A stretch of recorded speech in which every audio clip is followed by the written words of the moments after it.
तो एपिसोड के स्टार्टिंग में कहानी सुनाने वाला बता रहा होता है और आसमान प्लेन से वो जगह थी जहाँ पर डेमन आर्मी पहुंच चुकी थी। ये वो पॉइंट था। डेमन आर्मी जो कि बहुत ही डरावनी और घिनौनी है और उनका यह डार्क एटमोसफियर ऑर्डिनरी सिनर को डराने के लिए काफी है। लेकिन इससे भी ज्यादा डरावनी बात यह है, अगर इनको डेमन लॉर्ड से कंपेयर किया जाए तो ये तो उनके सामने मेंशन करने के लायक भी नहीं है। द डीमन ओवरलॉर्ड जो कि इस वॉर को डोमिनेट करता है, डीमन लॉर्ड लूसियस मोरला। और फिर जब उनको नेक्स्ट में डेमन लॉर्ड का सीन दिखाया रहता है तो वो काफी घबराया हुआ रहता है, क्योंकि असल में ये वही कहानी है रिकार्नेट वाली। मतलब कि जो अपना मेन कैरेक्टर था वो कोई सा गेम खेलता था और अब वो उसी गेम का एक कैरेक्टर है डेमन लॉर्ड करके, उस कहानी का वही कैरेक्टर वो यहाँ पर बन चुका है। वो कह रहा होता है व्हाट द हेल, आगे ये सब क्या हो रहा है, अब मुझे क्या करना चाहिए। मेरा तो बस चौथी बार रिप्ले करने की कोशिश में पीछे को ऑन करा था, तो आखिर मैं इसी जगह पर कैसे आ गया। और इससे भी ज्यादा ये बॉडी और फिर जैसे वाइने में अपनी शक्ल देखता है वो चौंक जाता है और कहने लगता है तो लूसियस मोरलाए, क्या ये उसी गेम का सुपर विलन नहीं है। और फिर वो यहाँ पर गेम के बारे में बताना शुरू करता है। उस गेम का नाम था डेमन लॉर्ड प्रिजनर और इस वर्ल्ड में जो प्लेयर्स हैं वो विलन बॉस लूसियस मोरला बनकर ही खेलते हैं। और फिर तुम यही कैरेक्टर बनकर रस्म पेलेंस को पार करते हो और फिर तुम हर एक फीमेल कैरेक्टर को बंदी बना लेते हो और फिर उन्हें सेड्यूस करते हो ताकि उनका स्वीट एनिमेशन अनलॉक हो सके। जिन लड़कियों में से एक है द रूलिंग चर्च सेथनेस और द ड्राफ्ट प्रिंसेस और सबसे आखिर में द डार्क एल्फ। और फिर वो आगे बताता है शुरुआत में अपने ग्रैंड प्रोडक्शन की वजह से इस गेम ने धूम मचा दी थी, लेकिन जल्दी ही पब्लिसिटी का रुख बुरी तरह से बदल गया।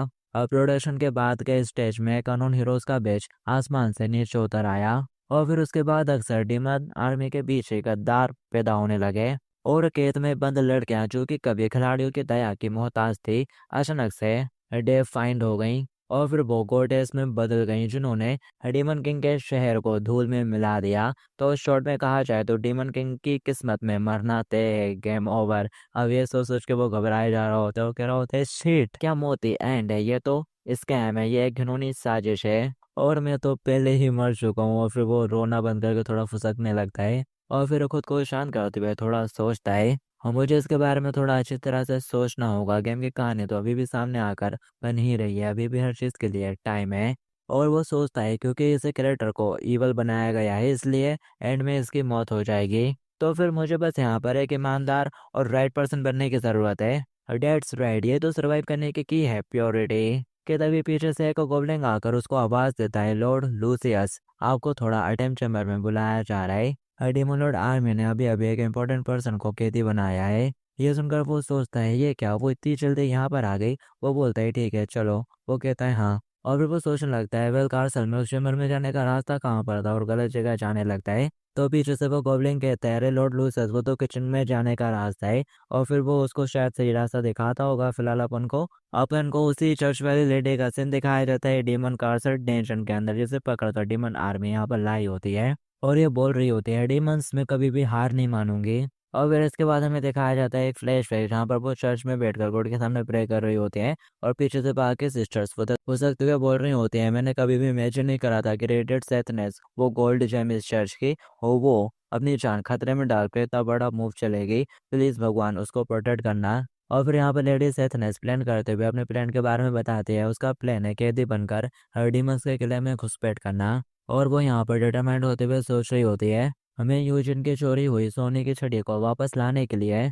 अपना जीवन तक भी समर्पित करने का संकल्प लेती हूँ। इससे कोई फर्क नहीं पड़ता चाहे वो बेवकूफ़ डेमन मेरी बोटी के साथ कितना भी छेड़छाड़ क्यों ना कर ले, मैं कभी भी नहीं फेंकने वाली, मैं किसी भी कीमत पर नहीं फेंकूंगी। और फिर खाने पर साइड में आ जाते हैं जहाँ पर वो चलाते हुए कहते हैं तुम सारे डेमंस आ जाओ। कि तभी यहाँ पर एक लड़के की एंट्री हो जाती है और वो बोल रही होती है जैसा कि चर्च के गोल्ड जेम से एक्सपेक्टेड था। और उसको देखते से ही वो सारे गोबलिंग उसके सामने झुक जाते हैं और उसको लेडी फ्लेम कहकर बुलाते हैं। और वो लेडी सेंथनेस से कह रही होती है इस टेंशन के अंदर तो तुम एक चकाचौंध भरी कैलोरी बिखेर रही हो। और ये डिमन लॉर्ड नंबर 2 है डार्क एल्फ फ्लेम, और उसको देखकर वो थोड़ी चौंक जाती है और बोल रही होती है क्या डार्क एल्फ। और फिर साथ ही वो खड़ी होते हुए उससे टकरा जाती है और बोल रही होती है घिनौनी शैतान, अपने सारे के सारे दाव पेच मुझ पे आजमा के देख लो, मैं तुम्हारे आगे नहीं झुकूंगी।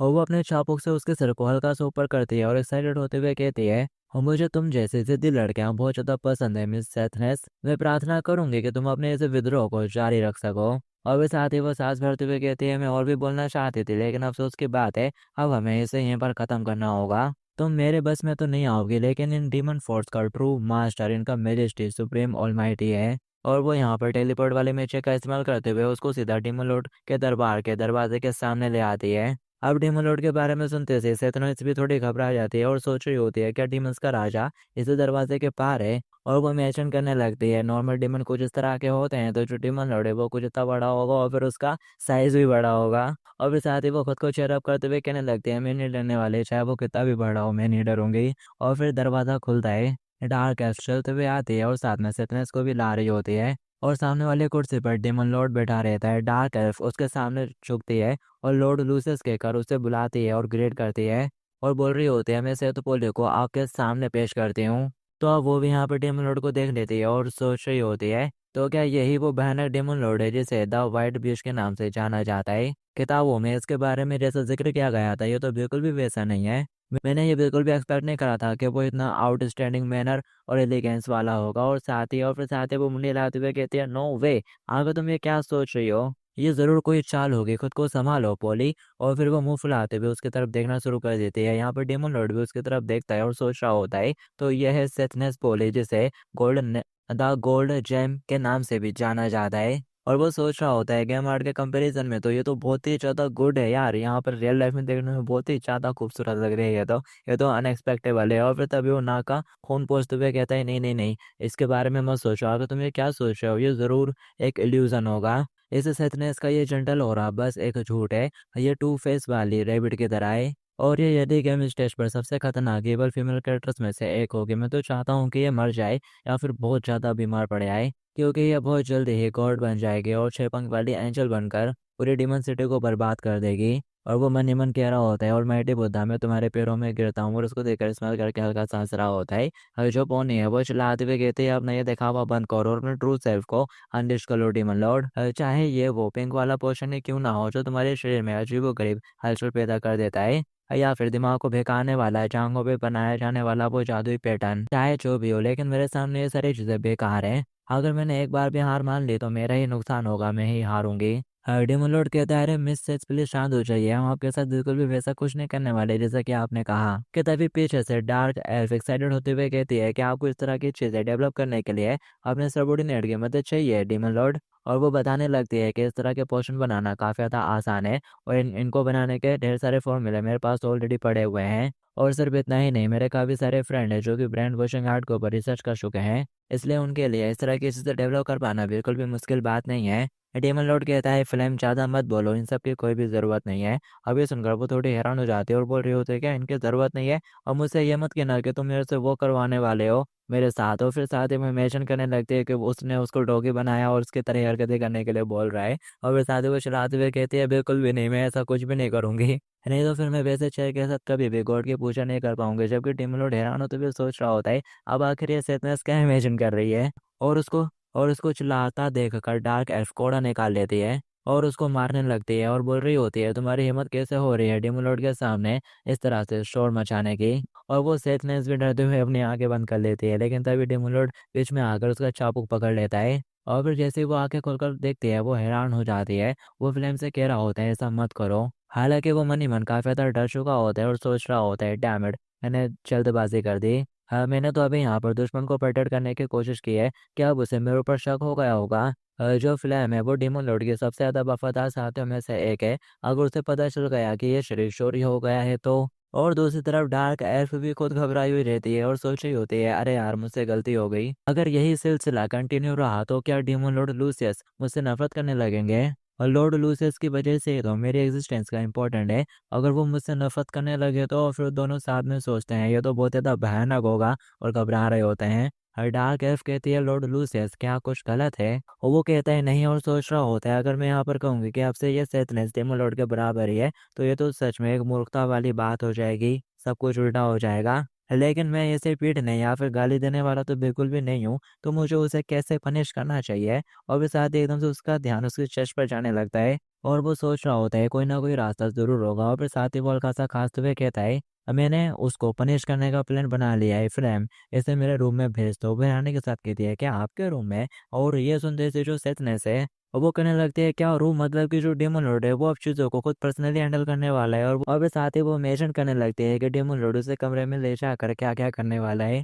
और फिर नेक्स्ट सीन अपन को कासल के वॉशरूम का दिखाया जाता है, जहाँ पर शायद ये सैतनेस को लेने आने के लिए आए होंगे। और जो डार्क एल्फ है वो भारी थोड़ी खड़ी होती है और फिर साथ ही गुस्सा करते हुए और उसी मोमेंट के बारे में सोच रही होती है जब सैतनेस ने इमेजिन करा था कि डेमोलॉर्ड से कमरे में ले जाकर क्या क्या करने वाला है। तो फिर साथ ही में इमेजिन करने के बाद उसने चिल्लाते हुए कह दिया होता है, क्या रूम, तो इसका मतलब तुम मेरे ऊपर डोरे डाल रहे हो। और इसी बात को याद कर कर यहाँ पर डार्क एल्फ थोड़ी गुस्सा हो रही होती है कि आखिर ऐसे तुच्छ इंसान के लॉर्ड लूसियस के ऊपर लश वाली निगाहें डालने की हिम्मत कैसे हुई। और भले ही लॉर्ड लूसियस को अभी किसी साथी की सख्त जरूरत है, लेकिन वो सिर्फ मैं ही हो सकती हूँ। लेकिन फिर भी लूसियस डीमन लॉर्ड, आखिर उनके दिमाग में चल क्या रहा है। और पुलिस सोच रही होती है मुझे कमरे में भेजने से पहले उसने स्पेशल ऑर्डर दिया कि मुझे यहाँ पर आकर नहाने दिया जाए। क्या वो मुझे डराने के लिए जानबूझकर डिले करता जा रहा है, या फिर ऐसा हो सकता है कि वो भूल जाओ इसके बारे में, चाहे कुछ भी हो जाए मुझे डटे रहना होगा। अब भले ही मुझे फिर इसकी वजह से नर्क में ही क्यों ना जाना पड़े। और फिर वो दरवाज़ा खोलते हुए थोड़ा रूम के अंदर झाँकती है और बोल रही होती है, तो क्या यही जगह है, क्या इस रूम को मेरे लिए तैयार भी कर दिया है। और फिर जैसी बंदा झाँक कर देखती है वो बहुत ज़्यादा हैरान हो जाती है और बोल रही होती है, वो ये तो कितना ज़्यादा लग्जूरियस है, ज़रा ये साइन तो देखो। अब मुझसे ये मत कहना कि वो इस कमरे का इस्तेमाल करते हुए मुझे बहकाने की कोशिश कर रहा है। वो कितना भोला है, आखिर मैं महान सेतनेस बोली ऐसे छल कपट में कैसे फंस सकती हूँ। और वो यहाँ पर खुद को काफी होल्ड करने की कोशिश कर रही होती है, लेकिन एंड में बिस्तर पे उछल कर लेट जाती है आराम से। और उसे बिस्तर पर लेटकर काफी रिलैक्स महसूस हो रहा होता है और उसे काफी ज्यादा मजा आ रहा होता है। वो बोल रही होती है, कहता है मार्वलस है, मैं तो पहले कभी भी इस तरह के बेड पर नहीं लेटी, आखिर ये पिल्लो इतना सॉफ्ट क्यों है। और डेमन लॉर्ड तो बिल्कुल भी वैसा नहीं है जैसा कि उसके बारे में बताया गया था। वो तो बिल्कुल भी कोई बुरा बंदा नहीं लगता। और फिर साथ ही एकदम से बैठ जाते हैं और बोलने लगते हैं, नो वे, आखिर मैं ऐसा क्यों सोच रही हूँ, क्या ये संसारिक चीजें सचमुच मेरे दिल को लुभा रही हैं। नहीं, ऐसा नहीं हो सकता। डेमन लॉर्ड ने जरूर किसी तरह की दिमागी चाल चली होगी, मैंने ऐसा पहले भी टेक्सास में पढ़ा है, किताबों में देखा है। ये चीजें छोटे छोटे प्यार वाले तोहफों के साथ स्टार्ट होती है और फिर धीरे धीरे बढ़ती रहती है जब तक कि तुम डेमन लॉर्ड की प्ले थिंग नहीं बन जाते। और फिर यहाँ पर वो फिर से इमेजिन करने लगते हैं खुद को डेमन लॉर्ड को सर्व करते हुए, और वो उसको लॉर्ड डेमन लॉर्ड सामा कहकर बुला रही होती है, जो इमेजिन करने के बाद उसे खुद ही बुरा लगने लगता है। और वो भगवान से प्रार्थना करने लगती है कि प्लीज मेरी आत्मा को बचा लो, डेमन लॉर्ड ने तो मुझे बहुत जल्दी ही गुमराह कर दिया है, मैं तो पहले ही गद्दार बनती जा रही हूँ। और फिर साथ ही वो डिटरमाइंड होते हुए कहते हैं, नहीं ये काम नहीं करेगा, मैं इसके झांसे में नहीं आऊंगी और अपने मिशन को कभी भी नहीं भूलूंगी। हालांकि थोड़ी देर आराम करने में कोई भी बुराई नहीं है, ये बिल्कुल हेवन जैसा लग रहा है। और फिर साथ ही वो तो सो ही जाती है और रात गुजर जाती है और फिर कैसे सुबह हो जाती है। और फिर जैसे ही उसकी आँख खुलती है वो एकदम घबराते हुए उठते हैं और बोल रही होती है, शिट, क्या मैं सो गई थी, डैम इट, उन्होंने ये गधा बना ही इतना ज़्यादा सॉफ्ट था, ये तो मुझे पूरी तरह से बर्बाद कर देगा। नहीं, मैं किसी भी हालत में अपने गार्ड को लो नहीं कर सकती। और फिर तभी दरवाज़ा खुलता है और डार्क एल्फ अंदर आती है और बोल रही होती है, लगता है कि तुम अपने रूम से काफ़ी ज़्यादा सेटिस्फाइड हो मिथ सेथनेस। और फिर वो उसके सामने कपड़े फेंक देती है और बोल रही होती है, इसे पहन लो और जाकर मास्टर को सर्व करो, अभी वो बोर्ड कॉन्फ्रेंस रूम में है। और वो उसको उठाकर देखती है और बोलने लगती है, अरे ये तो मेड की ड्रेस है, वो मैं समझ गई। और मुझे लगता है कि वो मुझे नौकरों की तरह कपड़े पहना रहा है जानबूझकर, और फिर मुझे शर्मिंदा किया जाएगा और फिर नौकरानी की तरह ही कुशल दिया जाएगा। क्या तुम्हें वाकई में लगता है कि इस तरह से तुम मेरा मनोबल तोड़कर मुझे गिरा सकते हो। और वो बोलती है, तुम तो मुझे सचमुच काफी ज्यादा कम आंक रहे हो। तुम चाहे कितने भी अमीर या गरीब हो या फिर चाहे किसी भी क्लास से हो, सेथनेस बनने के सबसे बेसिक प्रिंसिपल यही होते हैं, खुले विचारों वाला होना। और जहाँ तक मेड के इस तरह की कॉस्ट्यूम का सवाल है, मुझे इससे जरा सी भी शर्म नहीं आती। ये सुनकर डार्क एल्फ सोच रही होती है, ये तो सच है, ऐसा लगता है कि हाल ही में ऑलमाइटी लॉर्ड में वाकई में काफी बदलाव आया है। पहले तो उन्होंने मुझे पूछताछ और टॉर्चर देने से रोका और अब वो खेती के लिए इतना अच्छा कमरा भी तैयार कर रहे हैं, लेकिन उसकी सो कॉल्ड पनिशमेंट मेड की तरह कपड़े पहनना था, आखिर क्यों। और फिर तभी उसे एकदम से पोली के चिल्लाने की आवाज आती है। वो साइड में मुड़कर देखती है तो पोली का चेहरा पूरा लाल पड़ा रहता है और वो बोल रही होती है, आखिर ये क्या है, आखिर मेड कब से इस तरह के कपड़े पहनने लगी है, सच में कितना रिवेलिंग और छोटा है, और यहाँ से भी सच में कितनी बेशरम वाली बात है। ये देखकर वो एफ सोचने लगती है, ओ समझ गई, और मुझे इसे सेथनेस को मेंटली तौर पर तोड़ने की एक झलक देखने को मिल गई है यहाँ पर। और सिर्फ कपड़े बदलने से ही वो इतनी ज्यादा बेचैन हो गई और फिर साथ ही वो उससे बोलने लगती है, क्या अब तुमको इस चीज का एहसास हो रहा है मिस सेथनेस, हमें तुमको टॉर्चर करने या फिर तुम्हारे सर ट्रिक करने की कोई भी जरूरत नहीं है, हम लोग तो तुमको वैसे ही तोड़ सकते हैं और यही ऑलमाइटी का विजडम है। वोली सोच रही होती है, इसमें सरप्राइज नहीं होना चाहिए, आखिर वो एक वल्गर डेमन लॉर्ड है, उससे और क्या ही उम्मीद की जा सकती है। जबकि डार्क एल्फ को सोते हुए सोच रही होती है जैसा कि सुप्रीम मिनिस्ट्री से उम्मीद थी। और दूसरी तरफ डेमन लॉर्ड सोच रहा होता है, ये बिल्कुल वैसे ही जैसा कि मुझे उम्मीद थी। वो इस डेमन कार्सल के फ्रंट हॉल में बैठा रहता है और बोल रहा होता है, मैंने एकदम बढ़िया मेड कॉस्ट्यूम चुनी है, हाँ हाँ, जैसा कि मुझसे उम्मीद थी। और अब जब वो मेड के तौर पर मेरे साथ रहेगी तो ना सिर्फ मेरे सबॉर्डिनेट उसके खिलाफ कार्रवाई करने से परहेज करेंगे, बल्कि मैं इस डीमन रोड सिटी में उसको सिक्योर तरीके से रख भी पाऊंगा और वो अच्छे से रह भी पाएगी। और फिर ये सब सोचने के बाद वो बहुत जोर जोर से हंसना शुरू कर देते हैं और फिर साथ ही खांसने लगता है, गला दर्द हो गया होता है उसका। कि तब यहाँ पर कोई उसको टी ऑफर करता है और बोल रहा होता है, ज्यादा पाखंडी मत बनो शैतान। अब ये सुनते ही वो एकदम से उसकी तरफ देखता है और तुरंत ही उसके नाक से खून निकल आता है। ये पोली होती है जो कि वो वाली मेड के कॉस्ट्यूम पहनकर उसके पास आ चुकी होती है और बोल रही होती है, तुम सचमुच इतनी दूर तक चले जाओगे, मैंने कभी भी नहीं सोचा था कि तुम्हारे ऐसे भी शौक होंगे। लेकिन इससे कोई फर्क नहीं पड़ता, चाहे कुछ भी हो जाए मैं मुकाबला करूंगी। और वो उसकी तरफ बढ़ते हुए मुड़कर खड़ी हो जाती है और बोल रही होती है, क्या तुम इसी तरह की चीज के पीछे नहीं हो? और तुम्हें यही चाहिए ना? कि तभी एकदम से दरवाजा खुलता है और एक बंदा अंदर एंटर करता है और बोल रहा होता है, ग्रेट डीमन लॉर्ड, माफ करना मैं आने में थोड़ा लेट हो गया।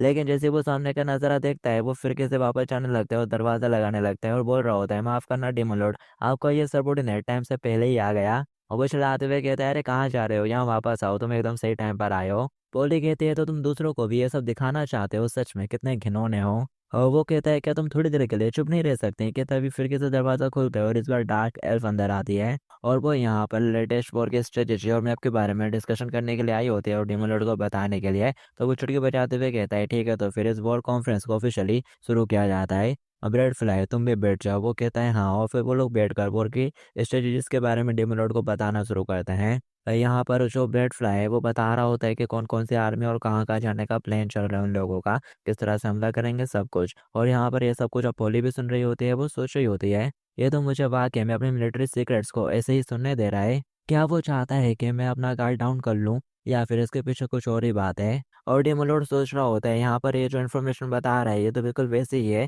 जैसे कि एक गेम में थे। अभी सिचुएशन में वो अब बर्डर प्लान के बारे में बताना शुरू करेगा। और यहाँ पर अब डार्क एफ वही करती है जो कि उसने बोला। और वो यहाँ पर प्लान बताते हैं, एक पॉइंट के ऊपर इशारा करते हुए कि यहाँ पर वो अपनी सारी आर्मी को किसी तरह से इकट्ठा करवा रहे हैं और फिर वो दुश्मनों के ऊपर हमला कर देंगे और उनकी संख्या कम रह जाएगी, जीत हमारी होगी और उनके सारे किले हमारे हो जाएंगे और अपना एरिया का विस्तार भी हो जाएगा। ये प्लान होता है, कुछ इसी तरह का प्लान होता है उनका। और ये सब पोली भी सुन लेती है, देख लेती है और सोचने लगती है, ये क्या डेमन लॉर्ड आर्मी तो लाइटनिंग की तरह वॉर करते हुए डिफेंस लाइन को तोड़ती जा रही है। इस तरह से तो वो फिर सीधे और आगे बढ़ते हुए ह्यूमन टेरिटरी को भी कब्जे में ले लेंगे। और साथ ही वो घबराते हुए बिल्कुल कांपना शुरू कर देती है और सोच रही होती है, ये तो बिल्कुल भी अच्छा नहीं है, इतने खतरनाक हमले का विरोध करना वाकई में बहुत ज़्यादा मुश्किल है, रात में प्लेन्स तो बिल्कुल भी नहीं टिक पाएगा। और उसको इस तरह से कांपते हुए देखकर डेमलॉर्ड सोच रहा होता है, पता नहीं अब ये कौन से अजीब थॉट सोच रही है। और फिर गेम उससे पूछ रहा होता है, तो तुम्हारा इससे करंट बैटल प्लान के बारे में क्या ख्याल है? और उसके पास दो ऑप्शन होते हैं, पहला तो वो हाँ कर दे और इसी प्लान के साथ आगे बढ़े,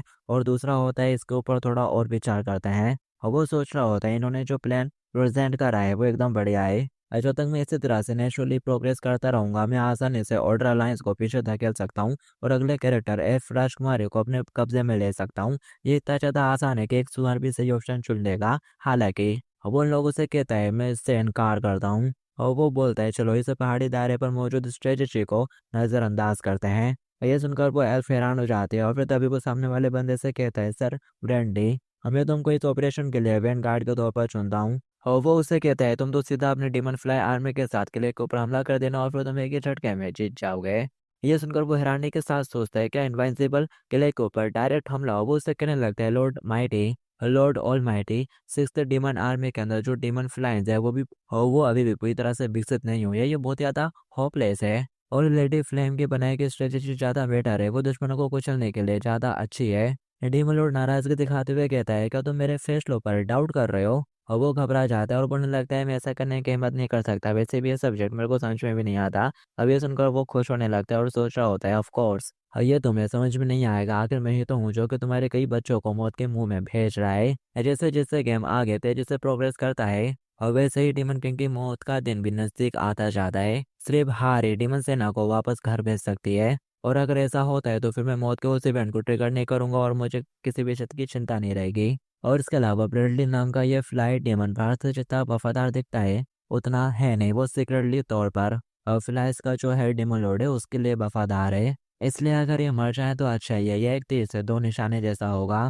और वो उन लोगों से कहता है, तुमको ये इंटेल किसी वाला है तुम्हें समझ नहीं आने वाली है, अगर तुमको पता नहीं है कि मेरे को ये इंपॉर्टेंट सूचना मिली कहाँ से है और वो बताने लगता है जिस रीइंफोर्समेंट को वो लोग डिस्पैच करने का बोल रहे हैं वो तो बस एक दिखावा है। उनका असली गोल तो इनवाइंसिबल किले के डिफेंस को और भी ज़्यादा मजबूत करना है। ये एक एम्प्टी किले की स्ट्रेटेजी है। अब ये सुनकर जो डार्क एल्फ है उसे भी कुछ भी समझ में नहीं आता, लेकिन वो इग्नोर करती है ये सोचते हुए कि ये तो लॉर्ड लूसियस की इंटेलिजेंट है, और लॉर्ड लूसियस के इंटेलिजेंस के तौर पर भी मेरे को इसके बारे में, इस रिपोर्ट के बारे में कुछ भी नहीं पता था। ये एक बहुत ही इंपॉर्टेंट जानकारी थी जिसको मैंने मिस कर दिया। सच में कितनी बड़ी लापरवाही है। और फिर वो सोचने लगती है तो आखिर इसके लिए लॉर्ड लुइस मुझे किस तरह से सजा देने वाले हैं वो, और वो मुझे कोड़े मारेंगे या फिर मोमबत्ती वाला गेम खेलेंगे, या फिर इससे भी कुछ ज्यादा खतरनाक। और वो ये सोच सोच कर एक्साइटेड हो रही होती है। अब वो उसे कहता है फिल्म क्या हो गया, तुम इतना ज्यादा गर्म क्यों हो रही हो। वो कहता है माफ करना, आपके इस सबॉर्डिनेट ने अपना आपा खो दिया था थोड़ी देर के लिए, क्योंकि ऐसी इंपॉर्टेंट जानकारी लीक होने देना मेरी ही गलती है। लुइस कहता है चिंता मत करो, मेरी पर्सनल जानकारी के बिना भी तुम्हारे ये प्लान काफी शानदार था। लेकिन अब जबकि वो लोग खाली किले की रणनीति अपना रहे हैं तो क्यों ना हम उनके खाली शहर पर कब्जा कर लें। सर ब्रैडली, तुम्हारी डीमन फ्लाई सबऑर्डिनेट अपने आप में भले ही कितनी भी कमजोर क्यों ना हो, लेकिन वो घुसपैठ करना बखूबी जानते हैं। ये सुनकर वो भी सोचता है हाँ ये तो सच है। तभी डेमन लॉर्ड उससे कहता है तो अब तुम 100 दिनों के अंदर एक टोली का दस्ता तैयार करोगे जो कि सामने से हमला करेगा। जैसे सुनते से वो चौंक जाता है और कहने लगता है क्या दिन दहाड़े सीधा हमला, ये तो बिल्कुल सुसाइड की तरह है। और ग्रैंड डेमन लॉर्ड ऐसा बिल्कुल भी नहीं हो पाएगा, ये पॉसिबल नहीं है। और वो उंगली हिलाते हुए कहता है नहीं, इसके अपोजिंग मेरे भाई सर ब्रेंडली, और तुम्हारा विजन तो ज़्यादा दूर तक जाता ही नहीं है। क्या तुमसे दुश्मन यही उम्मीद नहीं करेगा कि तुम ऐसे सोचोगे। और बात यह है कि वो रात में ज़्यादा सतर्क रहते हैं। और वो सोच रहा होता है आखिर ये सब कहाँ से आ रहा है। डेमन लॉर्ड कहता है तो हम ना केवल लड़ रहे हैं बल्कि हम ये दिन दहाड़े कर रहे हैं। मेरा मतलब मैं ये कह रहा हूँ कि दिन के उजाले में अपलोड करेंगे जब उन्हें इसका बिल्कुल भी अंदाजा ही नहीं होगा। और वो कहने लगता है लेकिन असलियत में तभी डार्क एल्फ यहाँ पर टेबल पे पाँव मारती है और बोलती है ब्रेडली क्या तुम मैजेस्टिक के ऊपर डाउट कर रहे हो। और लॉर्ड के ऐसे प्लान का नेचुरली एक बहुत ही गहरा अर्थ होगा। और वो सोच रही होती है चिंता मत करिए लॉर्ड लूस, ऐसे सबॉर्डिनेट दूसरी बार फेल नहीं होगी, और आप भी मुझे अभी के लिए अपने छोटे मोटे कामों से अच्छे से सजा दे सकते हैं। और फिर तभी वो पोली की तरफ इशारा करते हुए कहती है जरा देखो मिस सेथ ने इसको इसे कितने कम टाइम में इतने सेमलेस स्टेट में पहुंचा दिया है। अब ये सुनकर वो भी पोली की तरफ देखकर सोच रहा होता है तो क्या यही वो सेथ है जिसे कुछ दिन पहले पकड़ा गया था, और ये कुछ ही दिनों में इतनी ज्यादा शांत हो गई है। ग्रेट डीमन लॉर्ड सच में बहुत ही ज्यादा चालाक है। इस बात को ध्यान में रखते हुए शायद से सचमुच ये प्लान सफल हो सकता है। और फिर वो उनसे कहता है समझ गया, मैं इनवाइंसिबल किले पर कब्जा करने के लिए 9th आर्मी को लीड करने के लिए तैयार हूँ। डेमन लॉर्ड थम्स अप करते हुए कहता है बहुत बढ़िया, तुमसे इससे कम की उम्मीद नहीं की जा सकती थी। अभी फिल्म के साथ तैयारी शुरू कर दो। और फिर वो जाने लगता है। डेमन लॉर्ड के सांस लेते हैं और फिर डेमन लॉर्ड मन ही मन अपना ट्रू प्लान रिवेल करता है। वो सोच रहा होता है इंटेलिजेंट ये तो बुलशिट है। जिस भी खूबिया जानकारी के बारे में मैं यहाँ पर बातें कर रहा था वो सब बस बकवास है। खाली किले की रणनीति, विशेष युद्ध, ये सब बकवास है, जरासर बेबुनियाद। सच में मैं खुद से भी इतने कम की उम्मीद नहीं कर सकता था। मैंने यहाँ पर इतना बड़ा झूठ बोला है कि मैंने खुद को ही धोखा दे दिया। जबकि यहाँ पर वो मेड काफी ज्यादा शौक हो रही होती है और सोच रही होती है आखिर कैसे, आखिर डेमन लॉर्ड को कैसे पता चला कि इनवाइंसिबल किला बस एक धोखा है, कवर है। आखिर वो कौन था जिसने ऐसी जानकारी लीक करी। मतलब कि यहाँ पर उसने जो भी बकवास बोला है वो सच हो गया, मतलब कि सच निकला। और वो साथ ही वो सीधा डेमन लॉर्ड से ही पूछने लगते हैं कौन था वो, तुमने ऑर्डर अलायंस के और कौन से हायर पोजीशन वाले पर्सन को कैद कर रखा है। डेमन लॉर्ड कहते हैं अरे सेथरेंस, अभी तो तुम ही एकमात्र ऐसी बड़ी हस्ती हो जिसे हमने बंदी बनाया है, और आखिर तुम्हें दूसरा बड़ा नाम और कहाँ पर दिख रहा है। हाँ, अभी सुनते से वो थोड़े हैरान हो जाते हैं और सोचने लगते हैं मुझसे ये मत कहना, कल रात जब मैं अपने कमरे में अधमरी नींद में थी तो डेमन लॉर्ड वहां पर आया था और उसने मेरे को हिप्नोटाइज करा और मुझे से ये खुफिया जानकारी निकलवा ली फोर्सफुली। अब ये सोचने के बाद वो टेबल पे हाथ मारते हुए उदास हो जाती है और सोच रही होती है मतलब कि यहाँ पर मैं ही हूँ जिसने ऑर्डर अलायंस को धोखा दिया है। ऑल माइटी लॉर्ड, अब मैं वाकई में आपको सर्व करने के लायक नहीं हूँ। अब मैं शुद्ध प्रकाश की सेथनेस नहीं रही। और डेमन लॉर्ड सोच रहा होता है, लगता है कि आप वो फिर से कुछ सोच रही है, लेकिन ये एंगल, इसमें कुछ तो गड़बड़ है। और फिर साथ ही वो खुद ही से कहने लगता है इजी इजी, किसी न्यूक्लियर आइडिया के साथ शुरुआत करने की कोई जरूरत नहीं है, शांति रखो शांति। बोली कहती है क्या तुम्हें सच में लगता है कि तुम इनवाइंसिबल किले पर इतनी आसानी से कब्जा कर लोगे। ये एक सुप्रीम डिफेंस सिस्टम है जो कि हजारों सालों से चल रहा है, हर एक संभव चीज का हिसाब पहले से ही लगा लिया गया है। डेमन लॉर्ड कहता है क्या वाकई में, फिर तो ये बिल्कुल परफेक्ट है। लेकिन जहाँ तक मुझे याद है पिछले 2000 सालों में ये किला इंसानों और बोनों के बीच कई बार हाथ बदलता रहा है ना।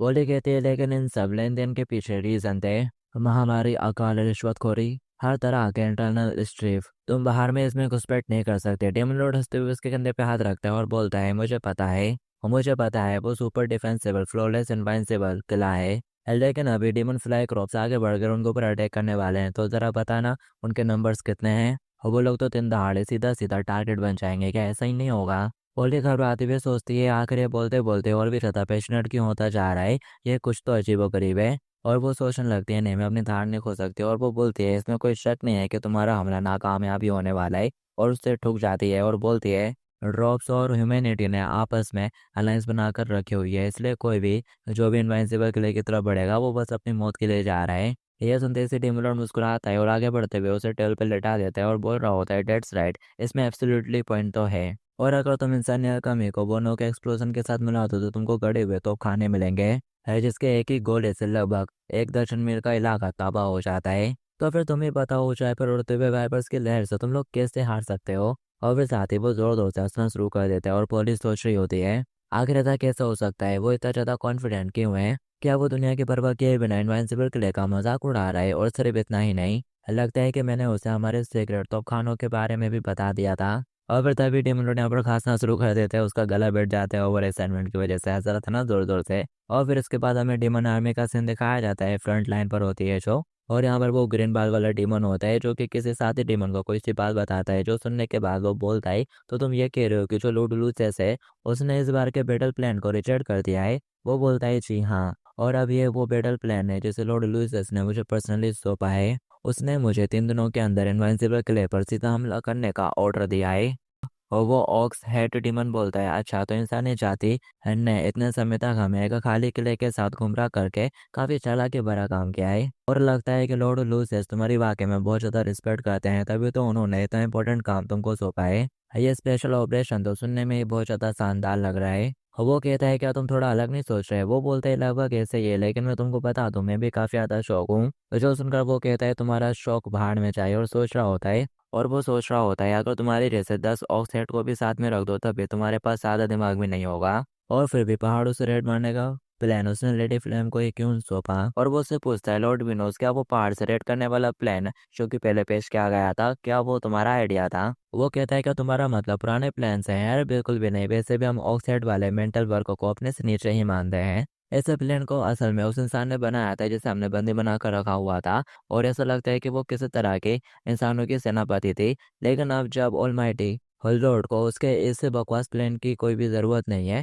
वो उसके प्लान को बकवास समझते हैं, तो मैं जाकर उसका सिर काट देता हूँ। तभी पीछे से वो कहता है "हे, ज़रा रुको, मेरे को भी ज़रा उसके पास ले चलो"। और वो सोच रहा होता है इस प्लान में तो जाहिर तौर पर काफ़ी सारे खामियां हैं, दिन दहाड़े इनवाइंसिबल किले के ऊपर धावा बोलना ये तो बिल्कुल एक मजाक है। और अगर मेरे इंस्टीट्यूशन मुझे धोखा नहीं दे रहे हैं तो लॉर्ड लूसियस अपने घिनौने कामों को आउटसोर्स करना चाहते हैं, और इस मौके का फायदा उठाते हुए साथ ही मेरे को भी डिस्ट्रॉय करना चाहते हैं। और फिर इसके बाद हमें उस इंसान का सीन दिखाया जाता है जिसके बारे में बेल बात कर रहा था, उसे यहाँ पर एक पिंजरे में बांध कर रखा गया होता है, और वो एक लड़की होती है और ये इंसानी गंदार डी से।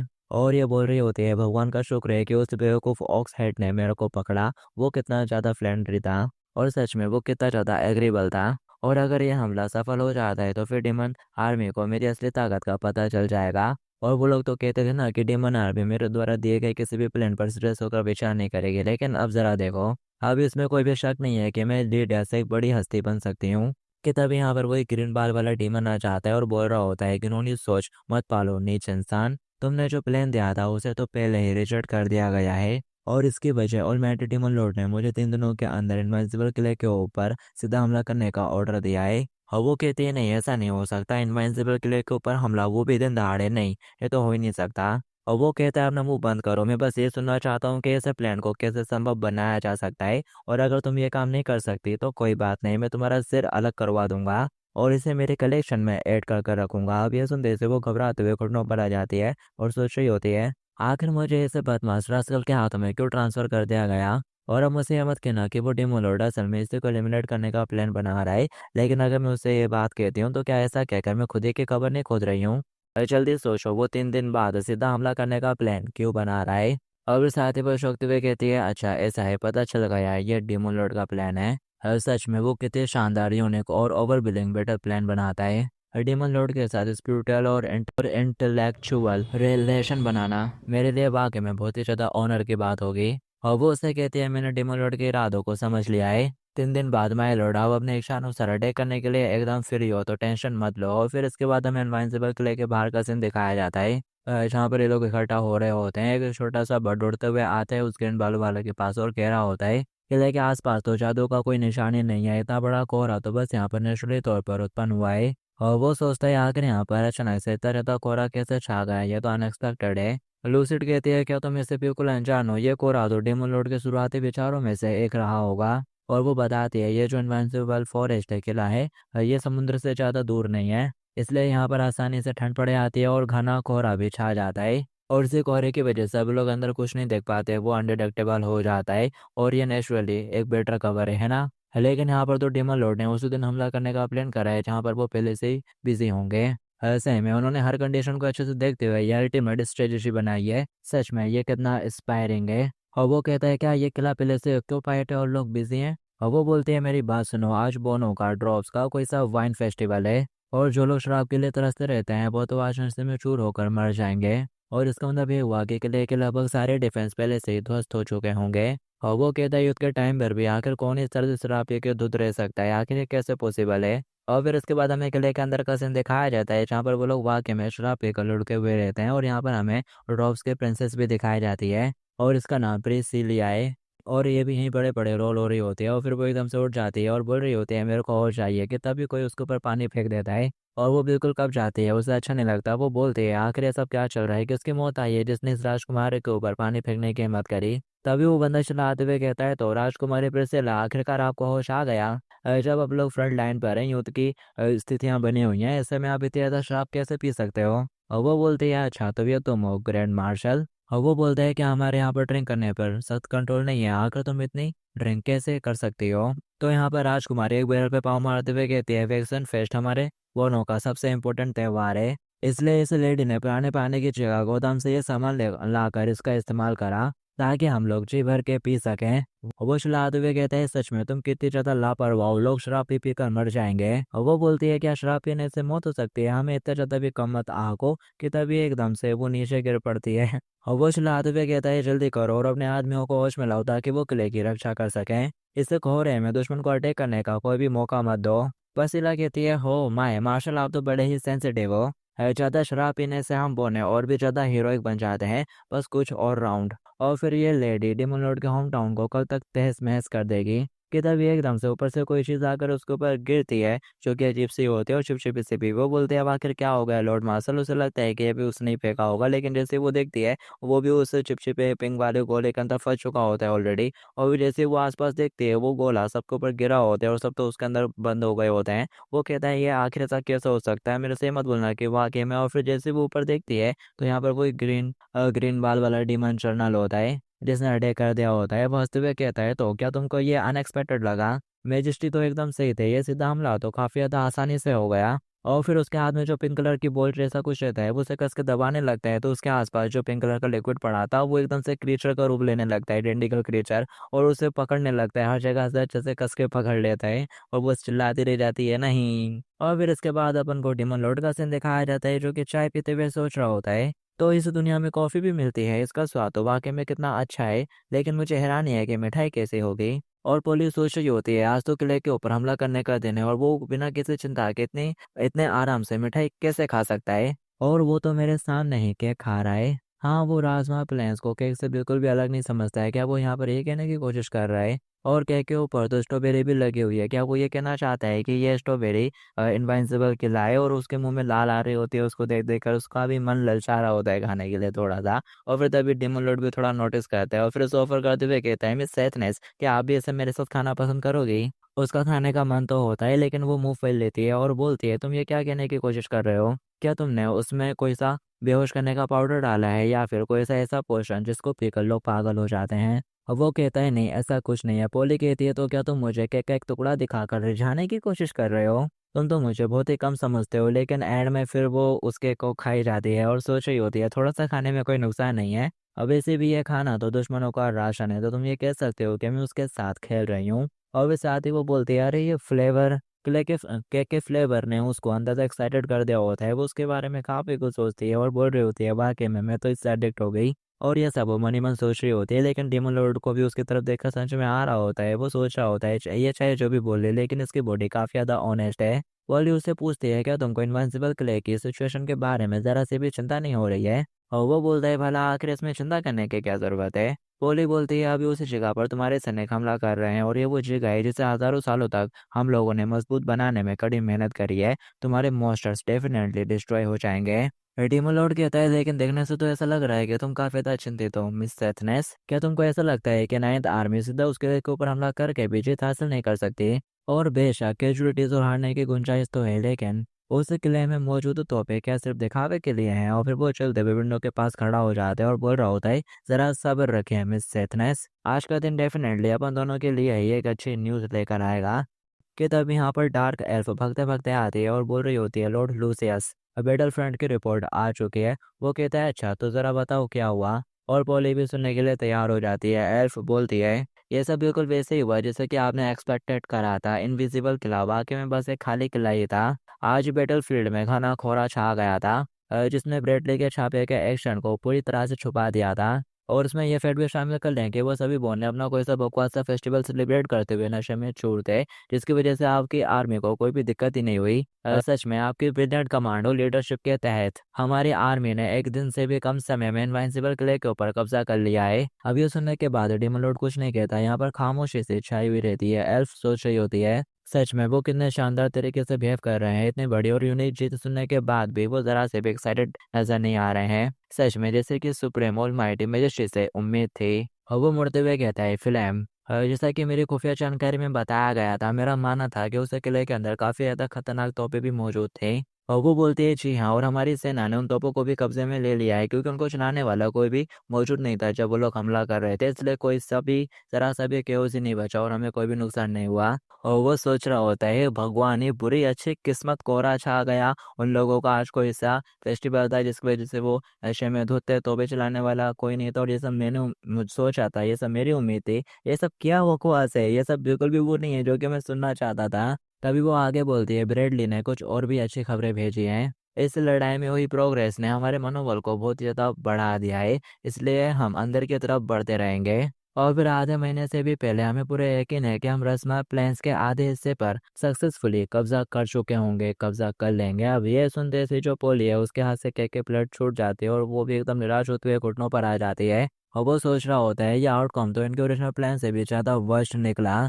मैदानों के आधे हिस्सों पर कब्जा कर लेना यह सेथनेस के देवीकरण को ट्रिगर करने वाली शर्तों में से एक है। और वो डरा हुआ रहता है काफी ज्यादा और खुद से कह रहा होता है डैम इट, शांत रहो शांत। और फिल्म सोच रही होती है लॉर्ड लूसियस एकदम चुप क्यों है, और वो तो बस कॉफी पिए जा रहे हैं। नहीं, ये सिर्फ एक ड्रिंक नहीं है, ये तो उससे कहीं ज्यादा है। ओ मैं समझ गई। और वो मुझे डांट रहे हैं। और यहाँ पे फिल्म के पर्सपेक्टिव में लूसियस को दिखाया जाता है और फिल्म उसके बारे में सोच रही होती है। लॉर्ड लूसियस की हरकतों से पता चलता है कि ये उनके लिए कितना ज्यादा तुच्छ है, और ये चीजें तो उनकी कॉफी के एक घूंट से भी ज्यादा इंपॉर्टेंट नहीं है। और फिर वो आसमान की तरफ घूमने लगते हैं। इसका मतलब है कि छोटी मोटी चीजें मायने नहीं रखती, बल्कि फ्यूचर मायने रखता है। इसमें कोई शक नहीं है कि वो मुझे डांट रहे हैं। आखिर मैं भी यहाँ पर एक सिविलियन और मिलिट्री चीफ हूँ जिसने ज्यादा अच्छा प्रदर्शन नहीं किया है। डीमन आर्मी की एक सिविलियन और मिलिट्री लीडर होने के साथ साथ मैं खुफिया इंटेलिजेंस के भी इंचार्ज हूँ, चीफ हूँ। और मैं अपने काम में बहुत ज़्यादा लापरवाह रही हूँ। मैं अनएक्सपेक्टेड घटनाओं से बहुत जल्दी ये घबरा जाती हूँ। एक छोटी सी जीत और मैं अपना सारा कंट्रोल खो बैठी। सच में मैं कितनी ज़्यादा डम हूँ। वो झुकते हुए कहती है सुप्रीम मैजिस्ट्रेट, ये मिनिस्टर आपकी सारी बातों को समझ रही है। और फिर साथ वो चलते हुए जाने लगती है और सोच रही होती है। यहाँ पर टिमन लॉर्ड सोच रहा होता है नहीं, ये बिल्कुल भी अच्छा नहीं है, ये तो ऐसे ही खत्म हो रहा है, मुझे किसी न किसी तरीके से इसकी भरपाई तो करनी पड़ेगी। डेमन लॉर्ड कहता है मैं समझ गया ब्रेडली और मिनियस ने कमाल कर दिया, और अब मेरा अगला ऑर्डर है फिल्म उन तक पहुंचा देना। ब्रेडली से कहो कि वो पीछे हट जाए। अब ये सुनते से यहाँ पर वो दोनों ही लड़कियां चौंक जाती हैं।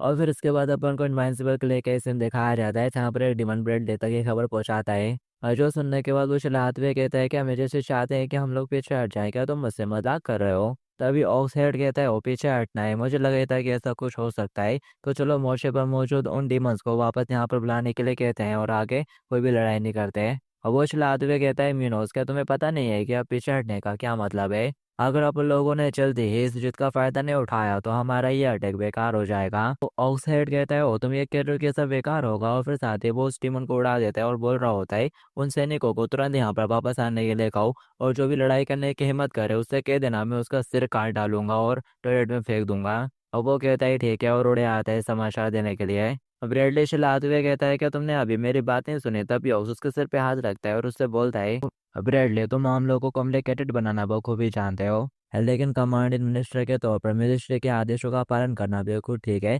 इसमें कोई शक नहीं है कि जो मिनिस्ट्री है उनके पास ऐसा करने का जरूर कोई रीजन होगा। तो फिर वो भी थोड़ा शांत हो जाता है और उस लड़के को आवाज देते हुए कहता है इंसान अपने बड़े से सिर का यूज कर कर मिनिस्ट्री के इरादों का एनालाइज करो, आखिर उनका क्या इंटेंशन हो सकते हैं इसके पीछे। उसके बाद सुनकर वो सोचती है, और वो सोच रही होती है तुम सचमुच टिमोन रोड की बुरी साइड पर हो, चाहे जैसे भी सोचो इससे फायदा नहीं होगा। और वो तभी वो सोचने लगती है इधर होगा मुझसे हिम्मत कहना कि, और वो अपने पास मैप निकालती है और उसको देखते हुए सोच रही होती है ओ अब मैं समझ गई। और फिर साथ में एक्साइटेड होते हुए कहने लगती है सच में उनकी दूरदर्शिता तो वाकई में कमाल की है, कितनी शानदार रणनीति है, क्या वंडरफुल लॉन्ग गेम है। ब्रेडली कहता है कि स्ट्रेटजी, और पीछे वाला सर खुजाते हुए कहने लगता है आखिर तुमको इसे बेटर फील्ड में गेम कहाँ नजर आ रहा है।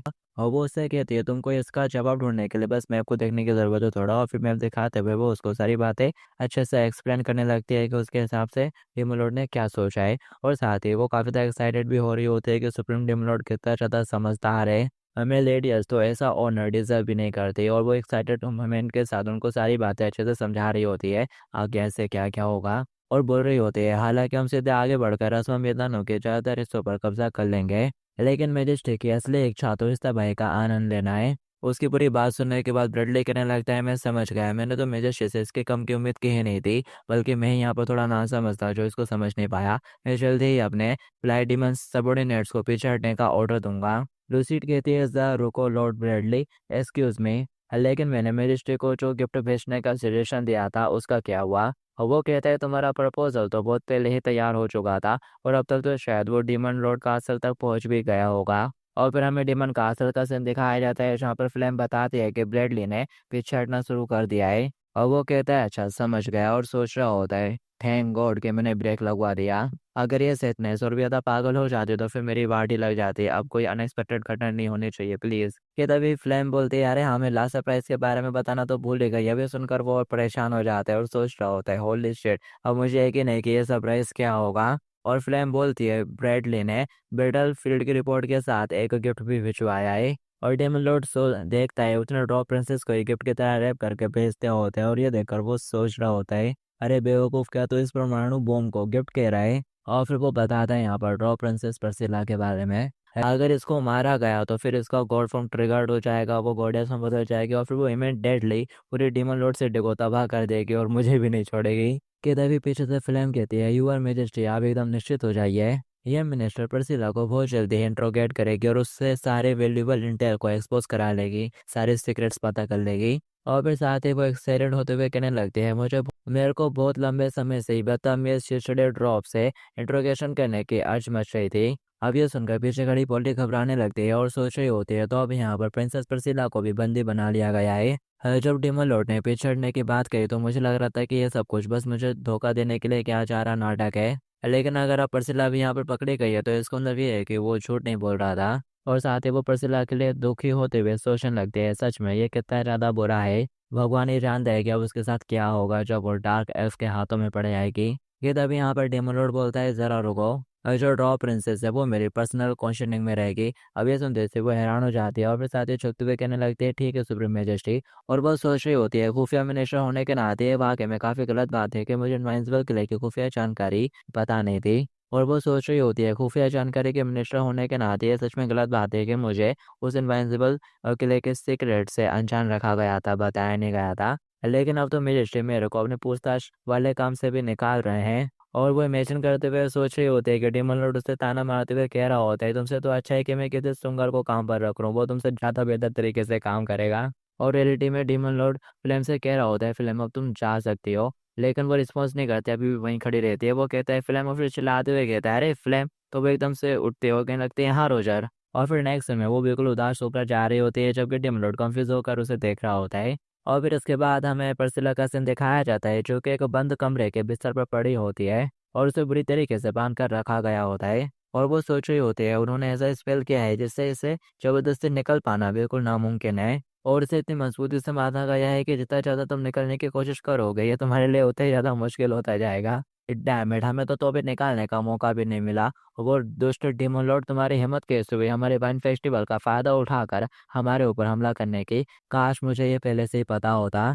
अगर मुझे पता होता तो फिर मैं वो थोड़ा स्पेशल वाला अल्कोहल नहीं पीती, और वैसे मैं पूरा पी भी नहीं पाई अच्छे से। कि तभी उसे बाहर खड़े गोब्लिन गार्ड्स की आवाज़ें सुनाई देती हैं जो कि आपस में बातें कर रहे होते हैं। पहले वाला बता रहा होता है कि इनविंसिबल किले के ऊपर कब्जा करने का जो प्लान था वो पूरा डेमन लॉर्ड के लिए ही बनाया था। और दूसरा कहता है मैंने तो ये भी सुना है कि जो इनविंसिबल किला था वो असल में एक खाली किला था, कि ये जानकारी ओडा अलायंस के किसी हाई लेवल के अधिकारी ने लीक करी है। और जरूर कोई हाई लेवल का गद्दार ही होगा जिसने ऐसी जानकारी लीक करी। तभी वो कहता है हाँ ये वो हो सकते हैं, वही नई मेट जो कि डेमन लॉर्ड के साथ रहती है आजकल आसपास घूमती है। वो तो पहले इंसानों की सेहतनेस हुआ करती थी। उनकी बातें सुनकर वो सोचती है क्या ये इंसानी सेहतनेस पोली हो सकती है। चारों ओर गली मोहल्ले में या अफवाह फैली हुई है कि उसे बंदी बना लिया गया है। लेकिन शश की सेथनेस पोली अलायंस के साथ विश्वासघात क्यों करेगी, धोखा क्यों देगी उन्हें। और फिर तभी थोड़ी देर बाद डेमन लॉर्ड और पोली दोनों यहाँ कमरे के अंदर एंटर करते हैं। वो देखते हुए पुण्य लगती है तो ये डेमन लॉर्ड है, और फिर साथ ही वो पोली को देखकर चौंक जाती है।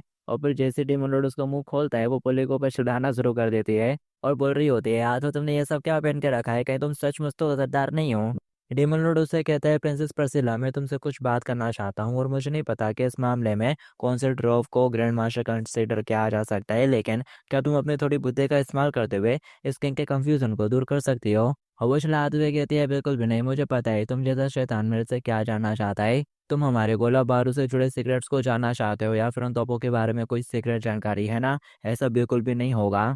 और वो कुछ ज़्यादा मूवमेंट कर रही होती है तो उसकी रस्सियाँ एकदम से टाइट हो जाती हैं, जिसकी वजह से उसे अपने छाती में जबरदस्त दर्द होता है और वो वहीं होती होकर गिर पड़ती है। और डिमोलॉर्ड सोच रहा होता है आखिर इसको इस तरह से किसने बांधा है। और परसिला रोते हुए कह रही होती है ये लेडी उस बदतमीज कुत्ते की तरह बिल्कुल भी नहीं होगी जो कि अपना पूरा दिमाग डिमंड काइंड के हवाले कर दे। मैं ऐसा बिल्कुल भी नहीं करूँगी। और फिर नेक्स्ट सीन में वो बहुत ज़्यादा हैरान हो जाती है और उसके मुँह से लार टपकना शुरू हो जाती है, और वो चिल्लाते हुए कहती है सच में क्या उबाने रही है। यहाँ पर डेमन लॉर्ड उसे उस जगह पे ले आता है जहाँ पर ये लोग वाइन रखते होंगे शायद, और इन सारी वाइन को देखकर वो खुश और एक्साइटेड हो जाती है और वो बोल रही होती है सच में जैसे ड्रॉ विजडम की तुम बात कर रहे थे, और वो उनके सीक्रेट्स नहीं बल्कि शराब बनाने की कला थी। वो बोलता है ऑफ कोर्स। डेमन लॉर्ड कहता है शराब बनाने की कला जालसाजी से कम कॉम्प्लिकेटेड नहीं होते, एग्जाम्पल के लिए है इससे काली बियर को ही देख लो, और जो तुम दोनों के बीच भी एक अनसुनी सी बात है। वो रानी के साथ कहती है क्या यहाँ तक कि ब्लैक बेयर भी सच में तुम डिमन काइंड से इससे कम की उम्मीद नहीं की जा सकती। डेमन लॉर्ड कहता है इसमें कुछ भी डिमोनिक नहीं है, ये तो बस शराब बनाने का एक प्रोसेस है। और वो उसको थोड़ा बताने लगते हैं कि ये कैसे बने, और उससे पूछ रहा होता है क्या तुम भी एक सिप ट्राई करना चाहोगे। और वो सोचती है तो क्या डिमन फोर्स के लिए हथियार एकदम रेडिकुलस है। बेहतर होगा कि मैं उसे यहीं शहर में अच्छे से आराम करने दूँ और उसे इतने इसकी तरह उसे अच्छे से खाना खाने दूँ। और वो यहाँ पर लड़ टपकाते हुए उसको टेस्ट करने के बारे में सोच रही होती है कि तभी वो एकदम से अलर्ट हो जाती है और पीछे हटते हुए कहती है और बोल रही होती है क्या तुम्हें पता है हम बोने ईमानदारी के प्रतीक हैं, और तुम हमको झुकाने के लिए कुछ भी नहीं कर सकते हो। और ईमानदारी से ज़्यादा इंपॉर्टेंट क्या है। वो उसे शराब छीन लेती है और बोल रही होती है एक प्राउड ड्राफ्ट के तौर पर मैं डीमन काइंड की शराब बनाने के पेचीदा और कॉम्प्लिकेटेड तरीकों का पर्दाफाश कर दूंगी, देखना तुम। और वो यहाँ पर पीने के लिए तैयार हो जाती है और सोच रही होती है तो ये है खाली बियर, इसमें इतनी मनमोहक खुशबू है, मैं कैसे रोक सकती हूँ। और साथ ही वो यहाँ पर पीते हैं और पीते पीते बताने लगते हैं कि इसके अंदर क्या क्या इंग्रीडियंट डले हुए हैं, और उसे ये बहुत ही ज़्यादा अच्छा लगता है। और उसका ये रिएक्शन देखकर टीम उलट भी खुश हो जाता है। प्रसिला कहती है तुम्हें क्या लगता है क्या सिर्फ अनोखी बियर के दम पर और तुम हम बोनो की प्रशंसा हासिल कर लोगे। डेमोलोड कहता है तुम तो वाकई में काफी ज्यादा हिम्मत वाली हो बोनो की राजकुमारी। मैंने बोनो की शराब बनाने की कला के बारे में बहुत कुछ सुना है, और अगर इसमें डिमोनिक आर्ट में मिल जाए तो कौन जानता है कि वो शराब के ज्यादा सीक्रेट एक्सपोज करा देगी। और वो ताली बजाते हुए यहाँ पर काफी सारे लोगों को बुला लेता है और कह रहा होता है अगर तुम मंजूरी देती हो तो ये पूरी वाइनरी और साथ ही इस वाइनरी में जितने भी मौजूद वाइन मेकर है वो सभी तुमको सर्व करेंगे। अब ये सुनकर वो भी हैरान हो जाती है क्या पूरी वाइनरी, और सोच रही होती है और मुझे तो आज तक शराब के लिए इतनी बड़ी ऑथोरिटी कभी भी नहीं मिली, और ये भी मेंशन करने की जरूरत नहीं है कि यहाँ पर मेरे को एडलेंस वाइन मिलेगी। तो अब नेक्स्ट सीन में वो डिमन कासल के बैक गार्डन में होती है और बता रही होती है तो ये सब कुछ इस तरह से हुआ था। मैं अपने दृढ़ संकल्प के साथ मना करना चाहती थी, लेकिन उनके पास ऑफर करने के लिए बहुत कुछ था, और अब ये भी यहाँ पर एक मेड बन चुकी है और वो ये सारी बातें पोली को बता रही होती है। पोली कहती है, तो क्या बस इसलिए तुमने डिमन लॉर्ड के आगे सरेंडर कर दिया और उसकी मेड बन गई? और वो बोलते हैं, अरे ये सब तो बस श्राप के ऊपर रिसर्च और डेवलपमेंट है, वैसे भी कोई बोनस श्राप के आकर्षण को इनकार नहीं कर सकता। इसके अलावा हमें कोड ब्यूरो के चीफ मेड हूँ, वो चलाते हुए कहती है, फिर भी ये मेड ही होती है। तभी परसिला कहने लगती है कि यहाँ पर तुम ये वो नहीं हो जो कि सबसे पहले मेड बनी थी, जिसने सबसे पहले ऐसी ड्रेस पहनी थी, और इस मेडन ने पहले उन शैतानों से घड़ी खोटी सुन चुकी है। और इसके अलावा तुम ये वो नहीं हो जिसने इनविंसिबल किले के सीक्रेट को एक्सपोज किया था कि वो एक खाली किला है। और वो बोलते हैं, मुझे समझ में आ गया, मुझे पहले शक था कि गलती मेरी है, लेकिन मैंने अपने अंदर थोड़ी सी उम्मीद के साथ प्रार्थना करी थी कि शायद मैं कुछ ज़्यादा ही सोच रही हूँ, लेकिन लगता है कि वाकई में गलती मेरी ही थी। परसिला कहती है, छी तुम्हें क्या लगता है कि इस चेहरे के साथ तुम मुझे बना लोगी? तुमने इनविंसिबल किले के ऊपर मुसीबतें ला दी हैं और तुम ऑर्डर ऑफ अलायंस की सबसे बड़ी गद्दार हो। कि तभी उसे एकदम से यहाँ पर कुछ रियलाइज होता है और फिर वो बनते हुए कहने लगती है, अरे हाँ, इसका मेरी शराब पीने की प्रॉब्लम से तो कोई भी लेना देना नहीं है। पोली कहती है, क्या तुम्हारी ड्रिंकिंग प्रॉब्लम? परसिला कहती है, अरे इसके बारे में मत सोचो, इससे तुमको क्या ही फर्क पड़ता है, कुछ नहीं है ये। कि तभी यहाँ पर पोली कुछ सोचती है और बोलती है, प्रिंसेस परसिला, मानो या ना मानो, मैंने इस सीक्रेट को कभी भी अपनी मर्जी से एक्सपोज नहीं किया था। और वो डेमोलॉर्ड भले ही ऊपर से देखने में किताबी सॉफ्ट लगे, लेकिन ये सब कुछ बस उसकी चालबाजी का एक हिस्सा है। इन रियलिटी वो एक हिप्नोटिक पावर हाउस है और साथ ही काफी समझदार भी। और मुझे पता चले बिना ही मैं उसके साइकिक मैजिक में फंस गई थी, इसलिए मैंने जानबूझकर वो सीक्रेट एक्सपोज नहीं किए हैं। और वो सोची होती है, वो तो परवर्ड है, एक नंबर का नीच इंसान। और वो परसिला के हाथ पकड़ते हुए कहती है, तुम्हें जरा उसे संभल कर रहने की जरूरत है। एक दिन वो शराब में तुमको अच्छे से डूबने देगा, लेकिन अगले ही दिन तुम अनजाने में मैदानों पर कब्जा करने की रणनीति पर साथ दे रही होगी उसके साथ। और फिर किसे पता, हो सकता है फिर बातें वहां तक पहुंच जाए और वो सोचने लगती है उस पॉइंट तक पहुंच जाए परसिला, और फिर साथ ही मैं भी, और फिर साथ ही वो कहने लगते हैं, नहीं नहीं, ये तो कुछ ज्यादा ही दूर हो गया। और पीछे खड़ी परसिला सोच रही होती है आखिर इसके दिमाग में चल क्या रहा है। लेकिन वो झूठ नहीं बोल रही है। रूलिंग चाहे कितनी भी आक्रामक क्यों ना हो, लेकिन डेमन लॉर्ड अभी भी पावर हाउस है। लेकिन क्या मैं इतनी बड़ी वाइनरी को बस ऐसे ही छोड़कर चली जाऊं? और वो उससे बोलने लगती है, अरे तुमको क्या लगा क्या मैं ये सब कुछ शराब के लिए कर रही हूँ? तुम्हारी जानकारी के लिए बता दूं, असल में मैं डीमन लॉर्ड का गार्ड लो कर रही हूँ। और वो उससे बोलती है, अच्छा ऐसा है, लेकिन किस लिए? और वो बोलने लगते हैं, हाँ हमारी उन तोपों के खातिर, हाँ ये बिल्कुल उन जाली तोपों के खातिर ही है। जब तक मैं यहाँ पर बंदी के तौर पर हूँ, मैं हथियारों पर उसको कब्जा नहीं करने दूंगी। मैं डिमन लॉर्ड का धीरे धीरे करके गार्ड डाउन करूंगी और फिर समय आने पर उन तोपखानों को डिस्ट्रॉय कर दूंगी। और प्रसिला के मुंह से यह बात सुनने के बाद वो एकदम स्पीचलेस हो जाती है। वो उसके चेहरे की तरफ देखते हुए सोच रहे होते हैं, आखिर ये किस तरह का एक्सप्रेशन है? क्या इसे अभी भी मेरी बात के ऊपर डाउट हो रहा है? कि तभी वो एकदम से आगे बढ़ते हुए प्रसिला को पकड़कर अपनी छाती से लगा लेती है और कहने लगती है, तो फिर अब लोग एक दूसरे से बिल्कुल भी अलग नहीं है। मैं भी डिमन लॉर्ड के बगल में इसलिए छुप कर बैठी हूँ ताकि मैं उस होली स्टाफ को हासिल कर सकूं। और वो बोलते हैं, क्या होली स्टाफ? मतलब कि तुम्हारे चर्च का जो होली ट्रेजर था वो डिमंस के हाथ में लग गया है? और वो बोलते हैं, हाँ, और इसलिए मैंने जानबूझकर डीमन आर्मी के हाथों पकड़े जाना चुना ताकि मैं यूजन की होली स्टाफ तक पहुंच सकूं। मैंने कभी भी नहीं सोचा था कि मैं इतनी बड़ी गलती कर बैठूंगी और डीमन लॉर्ड को मेरे ऊपर हिप्नोटिक वाला मैजिक करने दूंगी। थोड़ी गड़बड़ हो गई। उसके बाद ये सुन के परसिला सोच रही होती है, क्या उसने जानबूझकर पकड़े जाने का फैसला किया? क्या मैंने गलत सुना या फिर उसका दिमाग खराब हो गया है? कि तभी वो उसको पकड़ती है और बोलने लगती है, इसका मतलब ये हुआ कि अपन दोनों सेम बोर्ड पर हैं अब। तुम उन तोपखानों को डिस्ट्रॉय करना चाहती हो और मैं उस पवित्र छड़ी को वापस हासिल करना चाहती हूँ। अगर आप लोग अपने अपने काम में कामयाब हो जाते हैं तो फिर लोग साथ में मिलकर स्टीमन कासल से बाहर निकलेंगे। वो कहते हैं बिल्कुल। कि तभी वो खुश होते हुए एक और से अपनी छाती से चिपका लेती है और बोल रही होती है, कल से अपन दोनों अपनी तरफ से बेस्ट करेंगे। अब लोग उसको फन देंगे और वो सारी चीजें जिससे कि वो अपना गार्ड लो कर ले।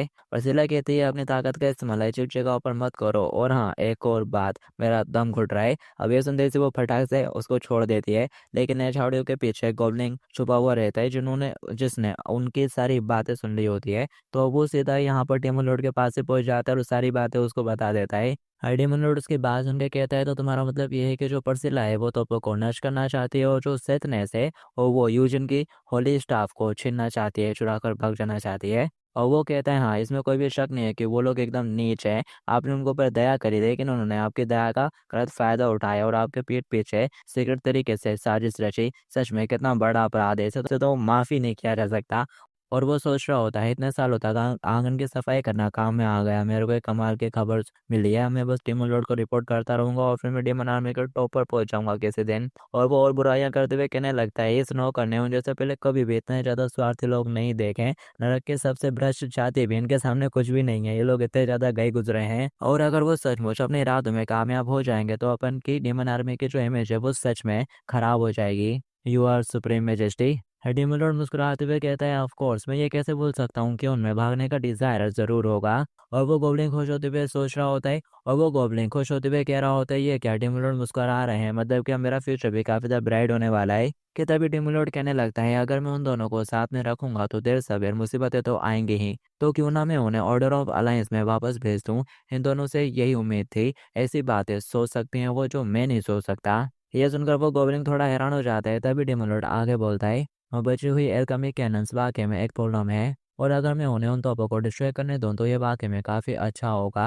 है नहीं, शायद से मुझे उन्हें हमारे सारे हथियार तबाह करने देने चाहिए। मैं तो उन्हें अपना पूरा वेपनरी रूम ही चलाने दूंगा, और अगर वो डेमन लॉर्ड की पूरी सिटी को ही चला दे तो ये तो फिर और भी ज़्यादा बेटर होगा। वो गोब्लिन कह रहा होता है मुझे यहाँ पर उनके द्वारा बोला गया हर सेंटेंस समझ में आ रहा है, लेकिन मुझे ये समझ में नहीं आ रहा है कि डेमन लॉर्ड ये सब बातें क्यों कह रहे हैं, क्या मुझे ये सब सुनने की भी अनुमति है। तभी डेमन लॉर्ड मुस्कुराते हुए उसकी तरफ देखता है और बोलने लगता है तुमने जो जानकारी दी है वो वाकई में काफ़ी ज़्यादा वैल्यूबल है, और साथ ही ये मामला बहुत ही ज़्यादा इम्पोर्टेंट है, इसलिए क्या तुम मेरे लिए इसे सीक्रेट रख सकते हो। और वो काफ़ी घबराया हुआ रहता है और हाँ बोल ही रहा होता है कि तभी डेमन लॉर्ड अपने हाथ से बीम निकालते हुए उसे ख़त्म ही कर देता है, और बोल रहा होता है अब जबकि उनके पास प्रॉब्लम क्रिएट करने का एक आइडिया है तो क्यों ना मैं उन्हें एक मौका दूं। और वो खुश होकर हंसने लगता है, और फिर थोड़ी देर बाद पोली का सीन दिखाया जाता है जिसके पास एक गोबलिन आता है और उसे बैकयार्ड को साफ करने का बोलता है। और वो बोलते हैं क्या तुम ये चाहते हो कि मैं बैकयार्ड की घास काटूं। और वो बोलता है हाँ काफ़ी टाइम से वहाँ पर अच्छे से काम नहीं हुआ है और एक मेट के तौर पर ये भी तुम्हारा जॉब है। और पोली सोच रही होती है डायमंड उसको क्रिपल बनाने के लिए मैंने खुद को हर तरह से मेंटली प्रिपेयर कर लिया था, लेकिन वो सिर्फ मुझसे बैकयार्ड की घास ट्रिम करवाना चाहता है। तभी वो गोब्लिन आगे बोलता है इसके अलावा डेमोलॉर्ड लूसियस ने मुझे तुमको ये याद दिलाने के लिए कहा है कि जो हमारा लूट रखने का गोदाम है और वो बैकयार्ड से ज़्यादा दूरी पर नहीं है, इसलिए गलती से भी उस जगह पर मत जाना। अब यह सुनते से वो एक्साइटेड हो जाती है और सोच रही होती है कि लूट का गोदाम मतलब कि मेरे को अपनी छड़ी भी वहाँ पर मिल सकती है। और फिर गोब्लिन जैसे उसे नोटिस करने लगता है वो फटाक से उसको शांत करती है और बोलने लगती है हाँ मैं अभी जा रही हूँ। और वो सोच रही होती है तो कभी कभी डीमंस भी बहुत ज़्यादा लापरवाह हो जाते हैं, गोदाम के इतने करीब जाने का मौका शायद ही मुझे अगली बार मिले। और फिर नेक्स्ट में दिखाया जाता है वो बैकयार्ड गार्डन में पहुंच चुकी होती है और सोच रही होती है पहले तो मैं घास काटने का नाटक करूंगी और फिर मौका मिलते से ही निकल जाऊंगी। और वो सोचने लगती है मुझे उम्मीद नहीं थी कि डिमन सिटी में ऐसी भी कोई नॉर्मल जगह होगी। और बात सिर्फ इतनी है कि मैंने इस तरह के प्लांट्स को पहले कभी भी नहीं देखा है,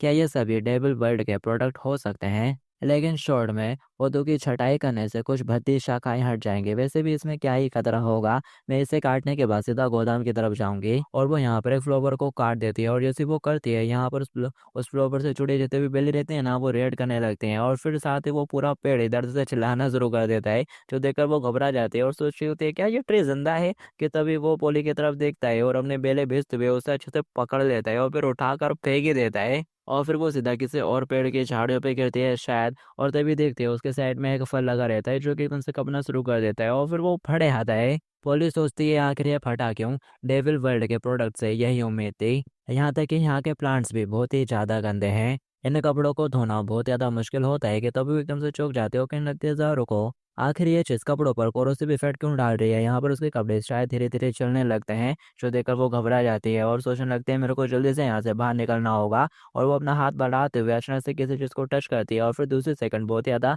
चौंक जाती है। यहाँ पर एक प्लांट होता है और वो चिल्लाते हुए कहती है अरे ये तो एक फ्लैश ईटिंग प्लांट है, और अभी अभी उसने उसकी जबान को ही टच करा था। तो यहाँ पर वो अपनी जबान से पोली को पकड़ ही लेते हैं और सीधा अपने मुंह में खींचने लगता है। वो घबरा जाती है और चिल्ला रही होती है आखिर ऐसी चीज यहाँ पर क्यों है। लेकिन एक्शन में वो फिर किसी किसी झाड़ियों में गिर पड़ती है, वो फ्लावर के मुंह में नहीं जाती। और वो सोच रही होती है सच में आखिर वो कौन परवरता है जिसने इस तरह के प्लांट यहाँ पर उगा के रखे हुए हैं। और फिर साथ ही वो खुद को मोटिवेट करते हुए कहती है जो भी हो मुझे आगे बढ़ना होगा। कि तभी एकदम से उसे कुछ खुशबू से आती है, वो सोचती है ये फ्रेगनेंस, और फिर उसे सामने एक फ्लावर दिखता है जो कि बिल्कुल वाइट होता है और उसी से ये फ्रेगनेंस आ रही होती है। और वो सोच रही होती है मैंने कभी भी नहीं सोचा था कि डेमोन लॉर्ड की सिटी में ऐसा शुद्ध सफेद फूल देखने को मिलेगा। और वो उसके पास आ जाती है और बोल रही होती है, यहाँ पर तो सब अच्छे वो गरीब प्लांट्स है, तुम एक नॉर्मल है, तुमको ज़रूर यहाँ पर काफ़ी अकेलापन महसूस होता होगा, बिल्कुल मेरी ही तरह जो कि दुश्मन के कैम्प में फंस चुकी है। कि तभी पीछे से आवाज़ आती है चाइल्ड। वो उसको देखकर हैरान हो जाती है और बोलने लगता है, अरे लॉर्ड पॉई, आखिर तुम यहाँ पर क्यों हो? अब मुझसे ये मत कहना कि उन्होंने आपको भी पकड़ लिया है। और वो कहता है, आराम से मेरे चाइल्ड, और उसे बताता है कि अब सब कुछ खत्म हो चुका है। और फिर नेक्स्ट दिन में वो उसको हवा में उड़ाते हुए ले जा रहा होता है, वो चौंकी हुई रहती है, अरे आप लोग हवा में हैं। और फिर साथ ही वो जैसे नीचे देखते हैं वो हैरान हो जाती है, यहाँ पर पूरा डिमन कैंप डिस्ट्रॉय हो चुका होता है। और वो बोलती है, आखिर ये पूरी तरह से डिस्ट्रॉय क्यों हो गया और यहाँ पर कोई भी जिंदा क्यों नहीं बचा? वो कहता है, यहाँ पर होली फोर्सेस आ गई हैं, इसलिए हमारी हमारी होली फोर्सेस ने डिमन आर्मी को क्रश कर दिया है, और साथ ही हमने डिमन किंग के कासल पर भी कब्जा कर लिया है। और वो बोलने लगती है, लेकिन हमारे लोग कब से? कि तभी पोप कहता है, और बच्चे मुझे यकीन है इतने लंबे टाइम तक डिमोनिक फोर्स के बीच रहना तुम्हारे लिए वाकई में बहुत ज़्यादा मुश्किल रहा होगा, और हम तुम्हारी कमिटमेंट से अच्छे से अवेयर हैं, लेकिन आखिरकार हम लोगों ने डिमन लॉर्ड को पकड़ लिया है। और फिर साथ ही वो पोपो से टेलीपोर्ट कराता हुआ उसी जगह पर ले आता है जहाँ पर उन्होंने डिमन लॉर्ड को बांध कर रखा होता है। और वो बोल रहा होता है, उसका अल्टीमेट ट्रायल तो अभी शुरू होगा, और पोली भी उसको देखकर चौंक जाती है। और वो चिल्लाते हुए कह रहा होता है, नहीं, आखिर मेरे इस तरह की तस्वीरें देखकर किसे ही खुशी मिलेगी, कौन ही खुश होगा? और पोली ये देखकर काफी हैरानी में होती है और बोल रही होती है, पोप मतलब कि हमने सचमुच डिमन लॉर्ड को जिंदा पकड़ लिया? पोप कहता है, बेवकूफ बच्ची, अब तुमने अपनी आंखों से देख ही लिया है ना, और तुमने सीक्रेटली उसके कार्सल में घुसपैठ करी थी, इसलिए नाम के तौर पर अब मैं डिमन लॉर्ड को तुम्हारे हवाले करता हूँ। और वो उसको चाबुक देता है। वो कहती है, क्या इससे मैं निपटूं? वो अब कहता है, हाँ, अब उसे उसी की ही फेवरेट चीज़ का स्वाद चखाऊं। वो कहते हैं कि अब मैं उसे उसी की फेवरेट चीज़ का स्वाद चखाऊं। और फिर साथ ही वो एकदम से खुश हो जाती है, चेहरे पे स्माइल आ जाती है उसके। और फिर वो डेमन लॉर्ड को कोड़ा मारना शुरू कर देती है, चाबुक पे चाबुक मारे जा रही होती है, और वो दर्द से चिल्ला रहा होता है और बोल रहा होता है, प्लीज़ कोई मेरे को बचाओ, प्लीज़ मुझे छोड़ दो, कोई भी मुझे इस हालत में नहीं देखना चाहेगा। लेकिन पोली तो यहाँ पर बिल्कुल टॉर्चर क्वीन बन गई होती है, वो नहीं रुकती, वो उस पे चाबुक चलाई जा रही होती है और बोल रही होती है, और जोर से चिल्लाओगे, ऐसे चलाओगे ज़िंदगी तुम्हारी इसी के ऊपर ही डिपेंड करती है। तुम जितना चाहे उतना चिल्ला सकते हो, गला फटने तक, कोई भी तुम्हें यहाँ पर बचाने नहीं आने वाला। और फिर हमें दिखाया जाता है वो असल में सपना देख रही होती है, और वो बिस्तर पर पड़ी होती है लार टपकाते हुए, और वो सब इमेजिन कर रही होती है और डेमन लॉर्ड को भला बुरा बोलते हुए और उसे मार रही होती है सपने में, लेकिन रियलिटी वो तकिए में मारी जा रही होती है और बोल रही होती है, अब मजा आ रहा है। और ये देखकर डेमन लॉर्ड सोच रहा होता है, मैंने इसे चांस दिया था एक, लेकिन सच में ये कितनी होपलेस है। पीछे से फ्लेम उसे बताते हैं, मेजेस्टी वो आंगन में छटाई कर रही थी और उसी समय और वो सूख गई, ये सूख फ्लोवर के कांटेक्ट में आ गई, और उसकी महक ने अभी उसको लश्ट भरे ट्रेंस में फंसा दिया है, लेकिन किस्मत से हमने उसे टाइम पर ढूंढ लिया था। कि तब यहाँ पर पुलिस तकिए पे हाथ फेरते हुए कहने लगती है, क्या हो गया, अब और नहीं चिल्लाओगे?